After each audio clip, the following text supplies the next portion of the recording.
Hello guys. ഇന്നാണ് നമ്മൾ കാത്തിരുന്ന ദിവസം ഗായ്സ്. 31 മാർച്ചാണ് ഞങ്ങൾ ഷാർജയിൽ പോകുന്ന ദിവസം. എല്ലാവരോടും യാത്രയൊക്കെ പറഞ്ഞ് നമ്മളിങ്ങനെ ഇറങ്ങി. കുറച്ച് നേരം എടുത്തു, കാരണം ബോറടിച്ച് അവിടേക്ക് എത്തണ്ടേ, ബോറടിച്ചിട്ടാണ് നമ്മൾ പോയത്. അങ്ങനെ നമ്മൾ അവിടെ എത്തിയപ്പോൾ ഒരു സന്തോഷമായത്. ഞങ്ങൾ അവിടെ ആനയൊക്കെ ഉണ്ടായിരുന്നു, അതിൻ്റെ മുമ്പിലൊക്കെ വെച്ച് ഫോട്ടോസൊക്കെ എടുത്തു. നല്ല അടിപൊളിയായിരുന്നു. നമുക്ക് ഫ്ലൈറ്റ് കയറണം എന്നുള്ളൊരു ഇതാണ്, ഫ്ലൈറ്റ് കയറിക്ക് ഭയങ്കര ഇഷ്ടമാണ്. ബട്ട് എന്നാലും ഭയങ്കര ബോറടിയാണെന്ന് എനിക്കറിയാം. അപ്പോൾ അവിടുത്തെ കുറച്ച് സ്ഥലങ്ങളൊക്കെ കണ്ട് അങ്ങനെ നടന്ന് പോയി. പിന്നെ ഞങ്ങൾ വെയിറ്റിംഗ് ഏരിയയ്ക്ക് എത്തി. അവിടെ ആണെങ്കിൽ നല്ല ബോറടിയായിരുന്നു. ഞങ്ങൾ ഫോൺ നോക്കിയും ഫ്ലൈറ്റ്സൊക്കെ പോണതും വരെ നോക്കിയിട്ടാണ് നമ്മൾ സമയം കഴിച്ചത്. അങ്ങനെ ഫൈനൽ ഞങ്ങളുടെ ഫ്ലൈറ്റിനുള്ള കോൾ വന്നു. ഞങ്ങൾ നടന്നുകൊണ്ടിരിക്കുകയാണ്. പേടിക്കാൻ പറ്റില്ല, എല്ലാവർക്കും നല്ല സന്തോഷമായിരുന്നു. കാരണം എങ്ങനെയൊന്ന് ഷാർജ എത്തിയാൽ മതി എന്നുള്ളത്. നമുക്ക് ദുബായിക്കാണ് നമ്മൾ ടിക്കറ്റ് എടുത്തത്.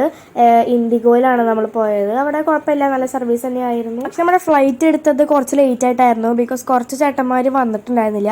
അപ്പോൾ അവർക്ക് വേണ്ടി വെയിറ്റ് ചെയ്ത് നിൽക്കുമായിരുന്നു. അതുകൊണ്ട് തന്നെ 6:15 എടുക്കുന്ന ഫ്ലൈറ്റ് 7 മണിക്കാണ് എടുത്തത്. നല്ല ബോറടിയും ദേഷ്യമൊക്കെ വരുന്നുണ്ടായിരുന്നു. നമ്മുടെ ഫ്ലൈറ്റ് ഒരു 35 മിനിറ്റ്സ് ഡിലേ ആയിരുന്നു. അങ്ങനെ ഫൈനലി നമ്മൾ ദുബായിൽ എത്തിയിരിക്കുകയാണ്.